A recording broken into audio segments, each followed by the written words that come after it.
in central Idaho, beautiful communities of faith called the Cottonwood area. It's a meadow surrounded by mountain ranges. And I tell people, when you get up to Cottonwood, you'll feel like you're in a beautiful meadow, maybe from the sound of music, surrounded by the Alps. It is stunning, absolutely stunning. And the people are very dedicated in their faith. Most of them are German. You'll see the similar names over and over again. Wonderful, deep devotion, caring people.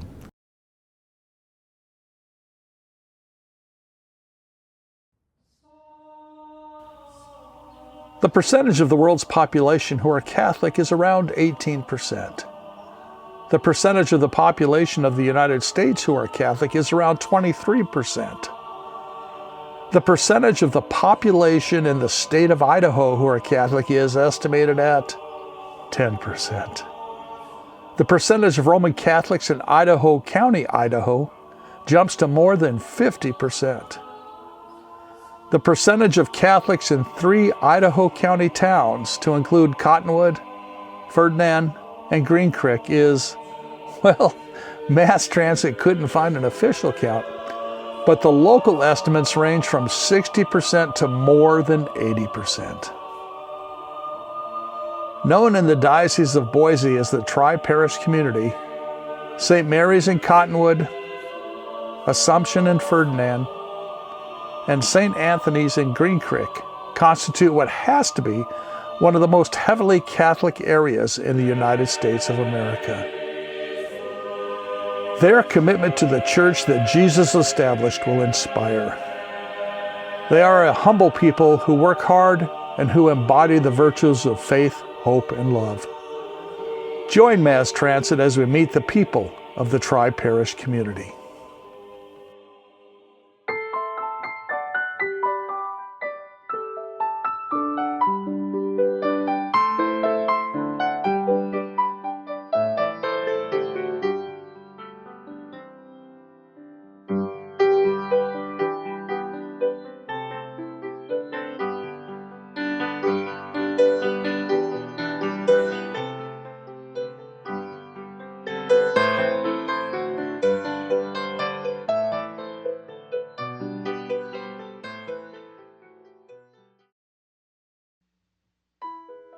Over a number of decades, various Catholic dioceses in the United States have found the need to merge multiple small parishes to create larger, more centralized congregations.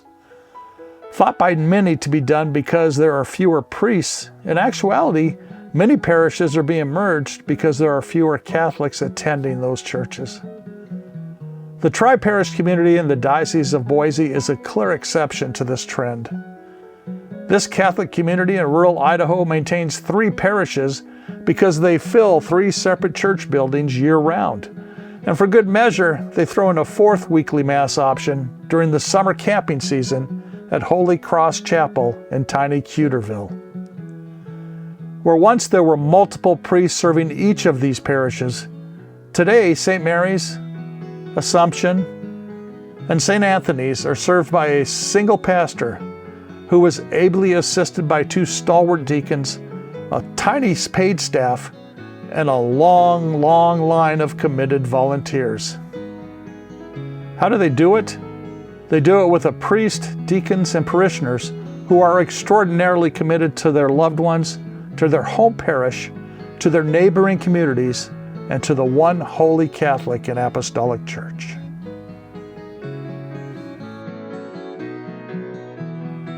The pastor is Father Paul Wander. Before we hear from the shepherd, we will hear from the 19 members of the Tri-Parish flock who visited with MassTransit, including Noah Beckman, Lori Collins, Dennis Duman, Kelsey Duman, Dr. Virgil Fry, Heath and Tara Clapprich, Nancy Lustig, Joe and Charlene Rader. Charlene is the RCIA director for the community. Bobby Schmidt, Deacon Ryan Ulicott and his wife Heather. Heather is the director of religious education for the community. Youth minister Sarah Walsh, Deacon Eric Wasmuth, Chad and Micah Weber, and Millie Weimer. The Tri-Parish community came into being with a little bit of trepidation. But today, the blended family is strong and working together while still maintaining their unique identities. I was actually the parish board president at that time when they combined the three parishes. And the area, where you had St. Anthony's, St. Mary's, and then Assumption Parish, we were very much an individual parishes. We worked pretty hard just to combine the three parishes, yet give them their individuality. Parishes just took it in stride, and 10 years went by, and it's pretty good now. I know in the beginning they were their own parish and they didn't want to combine, but I think over the years it's come together. The people of this community are so filled with joy and goodness that it's a natural draw. I think the community is welcoming.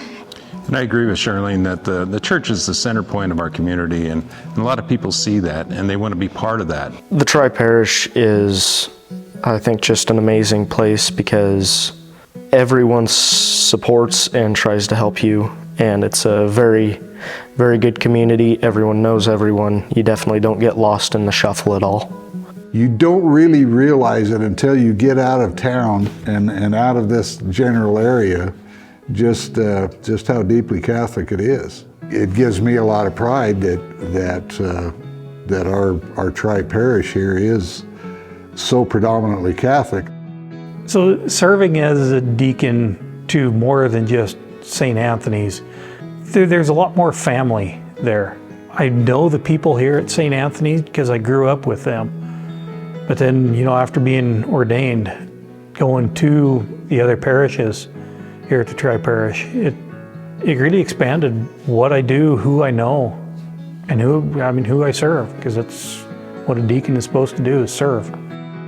And it's not just this parish. When I got first ordained, my service was not just for St. Mary's. It was extended to Assumption and St. Anthony's as well. And I feel like such a part of them. They did embrace me as one, and I became part of the whole entire Tri-Parish that we have.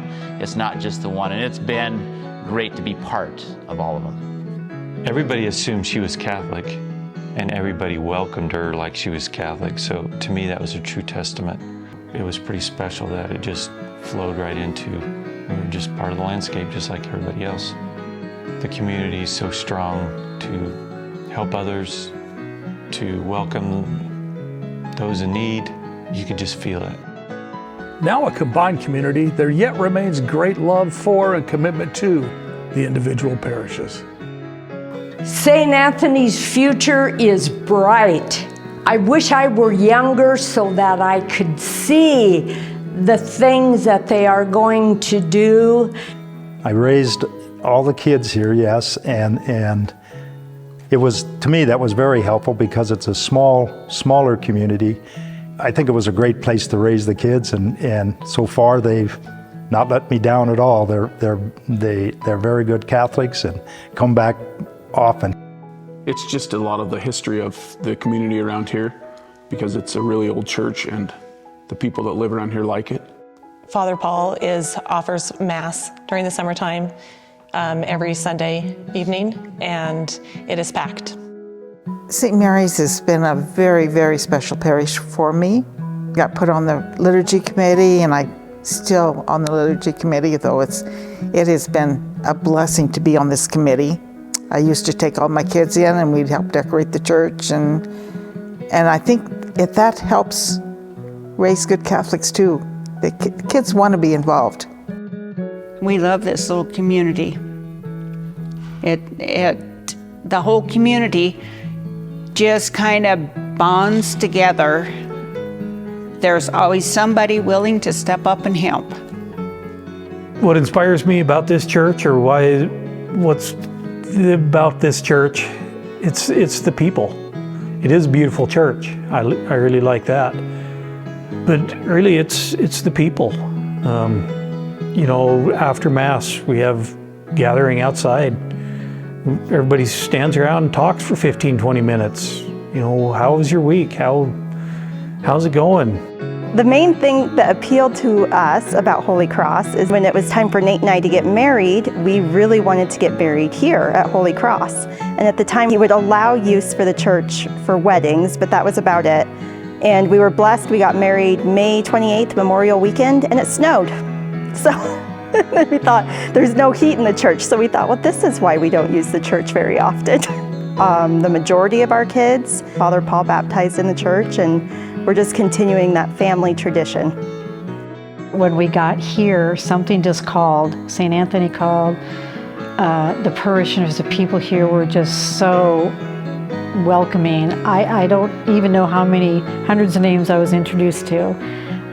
Everyone was just like, we've been their neighbor for 50 years. And so I just felt like we're supposed to be here, and it was then became easy to come back, knowing that just because we didn't come for a while, God's always been here waiting. Along with a love for the Tri-Parish community and the individual parishes of Assumption, Holy Cross, St. Anthony, and St. Mary's, every single person MassTransit spoke with expressed great affection for their pastor, Father Paul Wander. He just loves doing masses, and he'll do a mass at the drop of the hat for about anything. And the way he works on Sundays for us to make sure all the tri-parishes are getting a mass. I'm so blessed to have known so many different priests from the diocese. And Father Paul is one of the greatest gifts that we have. We love him dearly. One thing I would absolutely love to share about Father Paul is his gift in confession. It is just such a joyful thing to be able to say, oh, you're going to love going to confession with Father Paul, and you're going to feel as light as air. And people always come back, our catechumens and candidates that are now Catholic come out of confession, and they are so happy, and it's just a beautiful thing. The parish ministry up at the prison that's here, he really works hard to minister to those folks up there, and has some good successes. Father Paul is really a blessing to us. We've had him for quite a few years now. He's worked with the community very well in keeping us, giving us as many masses. I mean, for one priest to do basically 3 parishes, 1 mission, he's done an outstanding job. I think that our community is extremely blessed to have Father Paul. He gives of himself in all ways. I love his sermons because he brings it down so we can understand it, and I feel like I've learned more about the church since Father Paul has been here than I knew before. Father Paul is an amazing priest in so many ways. I think one of the biggest things is he is so devoted to getting the sacraments to everyone and bringing them to everyone. Father Paul he's a great blessing to have. The man is extremely intelligent, to where he really ties traditions and teachings and everything. He can tie all that together. Father Paul, he is great. He does an excellent job for our Tri-Parish. He is very welcoming. He's very involved if you want him to be. He goes above and beyond. I really appreciate Father Paul. I probably should tell him that more often.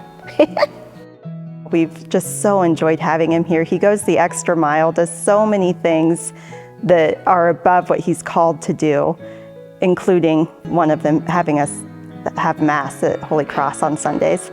And we just really appreciate all that he's done. Father Paul Wander is, I think he was made for this Tri-Parish. He came from a large family of 10 kids, and his father was a deacon. He has a way of just really relating to families, big families, marriages. He's able to use his experience from his family. There was a lot of years of turmoil in my life, and so I would just pray for peace. I always found myself, I just want peace in my days. I don't want this, I just want peace.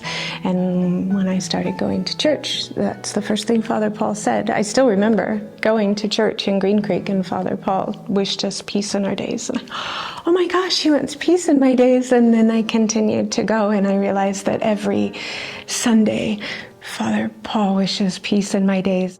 I felt like I found where I was supposed to be, and it might have just been those words. And Father Paul just has such a way about him, and he's so kind and so welcoming and unpretentious, and that made me want to keep coming back. Father Paul Wander is a cradle Catholic. He was raised about 175 miles to the south of the Tri-Parish Community in Weiser, Idaho. Father Paul would receive his priestly ordination in June of 1990. His first assignment was in Pocatello. Subsequent assignments found him ministering to parishioners in 18 other locations throughout Idaho. Finally, the bishop assigned him to the Tri-Parish Community, a decision that seems to have been spot on. Over more than a decade now, Father Wander has come to know his flock, and they know his voice. What all the parishes here have in common, as far as background goes, is everyone thinks like a farmer. Basically, I figured there's 4 categories of people. People who think like a city people, small town people, rancher people, and farmer people. Everyone here thinks like a farmer, whether they're connected to a farm or not. And because of that, it takes people are close to the land and to the environment, to God's creation. And that draws them to God. You have to have a lot of faith. God's going to give you the weather you need to grow the crops. Because if He doesn't give you the rain when you need it, the crops are lousy and you're in for a rough year. So it takes a lot of faith to be this kind of farmer. And that, to me, circles back into living your faith in a religion. Parent passes it on the best they can to children, who pass it on to children. My greatest blessing for me for this assignment, 2 actually. The most important one, seeing normal parishioners really living their faith and doing everything they can to implement that faith in their lives, both by how they generally live and how they volunteer for things. For example, I've been here, since I've been here, we've done in the Tri-Parishes $700,000 to $800,000 of remodeling and improvements. And it has cost us $70,000. To do $700,000 worth of work, it's cost $70,000. Because the volunteer labor. Hey, we're working on this, we need help with this project. And people come and help because they are living their faith. And it's that important to them. The other thing that's helped, the blessing I've gotten is being myself more open to different spiritualities in people and how they live their spirituality, how they live their relationship with God. Being more open to that. I think those are my 2 biggest blessings. To sum up a message to all the parishioners in the parishes, most important thing to always remember is to love. That's the commandment of Christ. I give you a new commandment, John, in Gospel of John. I give you a new commandment, love one another as I have loved you. That's the new covenant. And a big part of loving means if I love, I am willing to say, I'm sorry. I forgive you. Please forgive me. So that's the most important thing for anyone to remember. Love and forgive.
That was our visit with the Tri-Parish Community in the Diocese of Boise. For generations, these communities turned out so many priests and women religious that they could be described as the headwaters of vocations in Idaho. Still today, these parishes continue to turn out faithful Catholics. One of the major contributors to that is St. John Bosco Academy. It's a pre-K through 12 school. MassTransit interviewed Academy leaders and staff while we were in Cottonwood, but we ran out of space to include their story in this episode. We hope we can return one day to produce an episode featuring the school. We normally interview 8 to 12 individuals per episode. Due to a now hilarious miscommunication, we ended up interviewing, in addition to Father Wander, 19 people from the Tri-Parish Community, not to mention 5 individuals with the Academy who didn't appear in this production. All 24 interviews were completed on a Thursday and a Friday at 5 different locations. By the time we finished with the last interview, I was beat, and I was kidding Father Wander that I thought he was trying to kill me. After interviewing his parishioners and following him around for just 4 days, I was thoroughly convinced that Father Paul H. Wander works this hard day in and day out year-round, shepherding his flock. Seeking Father Paul's approval on this episode, he was a bit embarrassed at the praise his parishioners were heaping on him. That speaks to the greatest quality I observed in him after spending 4 days with him. That is, he is as humble a child of God as I have ever encountered. Thank you, Father Paul. Thank you to everyone who participated in the creation of this project. Thank you for watching this episode. If you are ever in or near one of these communities, drop in, celebrate Mass with them, and tell them you saw them on MassTransit. The ministry of MassTransit can only continue with the support of people like you. You can help immensely by punching the like button below, leaving a comment, sharing this video with others, and subscribing to the channel, which costs nothing. If you would like for MassTransit to produce an episode on your parish or another Catholic ministry, contact us at the phone number or email given below and in the closing credits. Thanks for watching. Most importantly, please pray for us, and please know that we are praying for you. God bless you.